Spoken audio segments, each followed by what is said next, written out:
ministry expansion gi matang se khoi gi March tha da budget session pangthok laba matung da lenga asi chauthok laba yai haina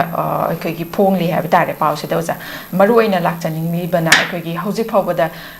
asumna haidi cabinet expansion se leitaba minister gi wafam se sumaina khoi gi hapa watpa khoi gi expansion adum watpa uri bagi maram se maru oiba ngamda bagi maram se kari ni haina lobi go sa tajidai koina sum matam khara ngang oina na haoina sum politically koina yengjirak pa yaujirak pa dare ko koina lecture platform khara ko sum uzama tamda politics si am phajo masat mani ko politics obagai si ngasagi inan democracy da inda gi leiba constitution da pd ba ngasagi fundamental right kuding maksi ko gi yam phajo ba dugum ba ngasagi indan constitution pd ba so si ko mi oi ba moina hingmagi right ngang bagi chatpagi chabagi tumbagi ko every moment set pa sabag dagi horakanda angang ping ai dai hona end of life si ba gi stage da ngang iba chatli ba chari ba thai ba tummi ba ko mayam si es pa no si lom na bound ro sapagi ba system le chatli ne ba ko da si dai ko na jing si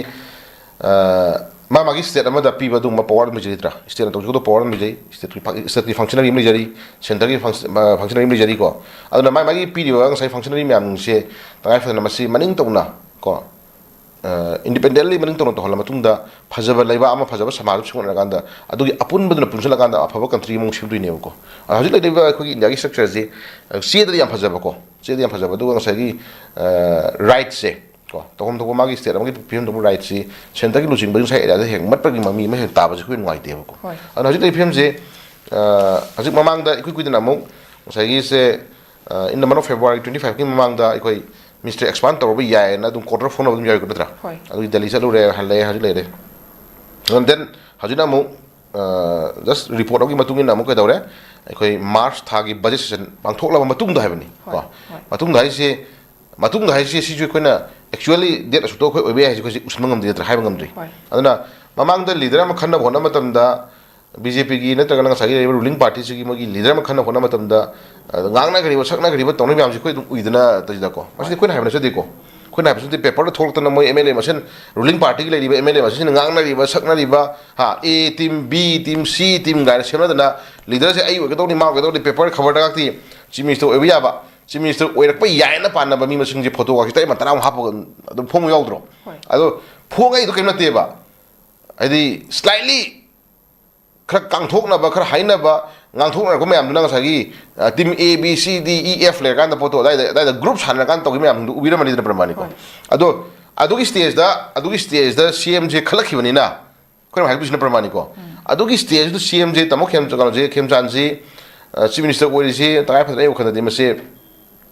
mayam na yanara ko mayam na yanara ma ohila ji ga habo phum je taram dong man de ko ngasagi team A B C gi mayam kaukthna bon kaukthna ba ji da ngasagi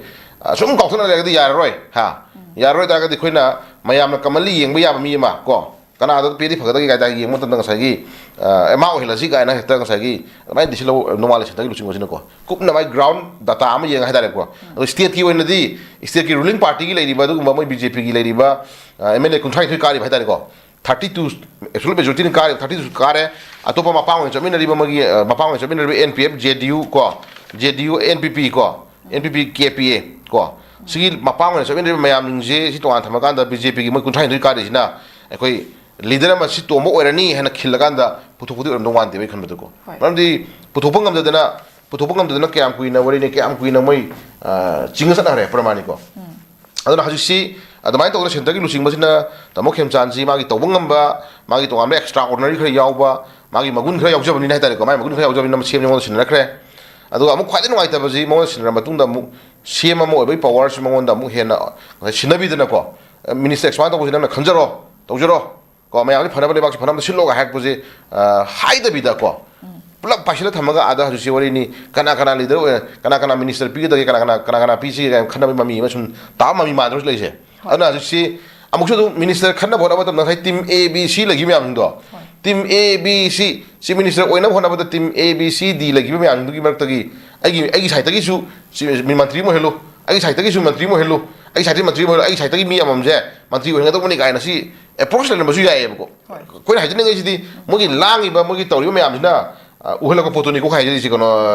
tajida aduna adu ko me amdu la ka na de kai dore sagi decision lo ngam to na du matam lo mi ju ma le ko ataga de si handaki lai ba new government koi ko anau ba leader si mana pu do tenure si sahi mari manga wa par na tre ko only thing 27 gi angam sabta ko gi matang next election to na plan to re harabani na le rabani na election to dingai mamang da korok kon dagi mga tha sam khadi le rani tra magi pan le rani election agi election commission mai norms ko tu na korok kon election rani korok kon dak tu lai hiu ta ga di mo na pudi bu tenure si sang ab da harli thamanga tar tare ha ko thamanga tu tare ko si mangai ne pudi poso se thamanga tu tare ko pugo do magi oi tenure budi dam lai hini do ga su ko sagi makha ta di thabak to ba ya da ba korok kon tu na magi mla singi ba mai power six to ko me am le pramani ko mengi mai function ko di mo loi le ko ko me am do me am do pi do me am do adugi matam no khaidok matum da government amana to thok sori government to thok se matam sang su phangdre ba ko adudi tha taruk tere khata tere ni pang da phangda matam sida ba da minister expand je tha ama ko aju si khudam na february gi date 4 da minister wasak logi bani ataga di march ki thagi budget session matung da hai taraga di adi almost tha ma hena koi minister expand to ngam moidri ne betra minister expand to ngam moidri ne ta tha ma khare hen ba minister expand to ngam moida ba se tha ma khare ba minister expand to ngam moida ba si koi mangjer si koi ne koi ne maram di minister je minister sai chok thola matung da mai na ma gi department me gi koi education department gi hairo agri gi hairo hoti gi hairo home gi hairo ta whatever pwd gi hairo lai ba any department khudi musigi magi daita logo do minister me am chok thopi ra kanda thabak logo gi oiro thabak hapa gi oiro hori na ha ma am gi bai career gi mahang dana bhona ba hairo whatever praja mi am gi nuai na bo yai fna bhona ga thabak se ekoi namjal laga tha ma khren ba ani mya sidi minister expand on pu bai je ekoi praja gi mangja bane ko si moi masengi leader ntre moi masengi minister oina na ba yena ba matam da moi masen minister oina ba yena matam da moi masen minister expand on khona matam da yana da ba hap ta badun mar mangjari se ekoi de ne praja de ne natra adi mo gi di mangde mo gi tha ma gi mla ma do amu mla ha post hanjal la bani na sarkar ma do hanjal la bani na juti mla gi ma gi chahi ma gi phom tokpa ha local mla area development fund ko karor sam ko khara ko karor khara do chahi mai karor khara do adum lengdana phange natra mai tolo phangjare moi da pi benefit mayam ko thau gi thungi mai gi singi esangi whatever government na pihom to moi da pi benefit mayam judi moi di mang de natra moi di mang de tha ma lapse se so moi da du karam nem phangi natra dena man hauji se matam tham tang phanga chu tha du manung da heng thabak kau ba khot ba whatever mayam tar chu madu mai kota am nei pinam khol mai kana du phangi hai ta re moi di ko aduna moi di mang de tawudo minister expand to kanda minister sai chawtho kanda ngasagi thuna thabak lobo ya ba hapa ya ba tungi hore ba career chhatra mayam mai magi leijaba haija singjaba mayam lei mayam je mai magi tongan ba platform da changhobu ya ba tahobu ya ba kana ba lohobu ya ba government da gi whatever phangjaga do benefit mayam do adu mayam du tha amani mang bai se tha amani mang bai se angang ke agi career mang ni khoi imina se ko mioi kya kya khoi mang ni imina se ana sahi se khudam moina tha ani da ngai raba ahum da ngai raba academic bar odo haidar permani ko se mi amagi chhatra mi career da sahi je magi thok to ya sahi je orini 45 option re horini 40 option re magi dagi sports ki certificate apa kanda ade sul kas ki certificate apa kanda to nang sahi obc ki apa kanda sahi je khoi ai je academic bar odo re thok to bu chang je hendo re tha ani da ngai re academic bar odo je ga haida hayo mi sunu di minister expanding asi ngachi ngang to bi tar ga di adu magi sana thawang ko re ro mara ko na ma khani bu jari ne ko adu gi chances to ma ngasagi dom magi minister chawthok na khotok na ba haptok hapjin magi habi jabi jamela me amna mar kanda sumna career me hatura ne ko kumna ying yari sintra aduna noite aduna jinta ji da ko hajen ngi si minister expand to no hona matam la hon basi ju khoi praja sing amang mani ko praja sing amang mani aduga tawdo le ba thok khuding musing ji sigi ju tap thengdan bane ko aju manipur thoi issues crime idp singi oiro na daga na se lambi chape ado hairo nungshina dri singi hairo masi minister expand ko to ko daraga di minister amana ke do ya balai ko mana kai title bu ya balai nangna adugi stakeholder unaro adu nangna adu ko ro meeting to ro pa ba intu ko do mayam hindu pula cm da gori thama hen chupna thani me aji chupna mangon do confine to tham bai je thagi thawk se dum tapthan bagi inter maning halmai pacha am hele ko tapthari ba kai ꯁꯥꯡꯗꯣꯏꯕ ꯃꯈꯩ ꯃꯁꯦ ꯄ꯭ꯔꯖꯥꯒꯤꯗꯤ ꯑꯃꯥꯡꯕꯅꯤ ꯂꯩꯕꯥꯛꯀꯤꯁꯨ ꯑꯃꯥꯡꯕꯅꯦꯕꯀꯣ ꯑꯗꯨꯅ ꯉꯁꯥꯏꯒꯤ ꯃꯁꯤ minister ꯆꯥꯎꯊꯣꯛꯄ ꯉꯝꯗꯕꯁꯤꯁꯨ ꯑꯩꯅ ꯉꯁꯥꯏ ꯍꯥꯏꯖꯈꯤꯕꯗꯨꯅꯤ ꯃꯅꯨꯡꯗꯕꯨꯗꯤ ꯃꯣꯏ policy ꯂꯩꯔꯝꯕ ꯌꯥꯏꯀꯣ ꯃꯅꯨꯡꯗꯕꯨꯗꯤ ꯃꯣꯏ ꯄꯣꯂꯤꯁꯤ ꯂꯩꯔꯝꯕ ꯌꯥꯏ ꯍꯧꯖꯤꯛꯁꯨ ꯇꯉꯥꯏꯐꯗꯅ ꯑꯩꯈꯣꯏꯅ ꯇꯥꯖꯔꯤꯁꯤ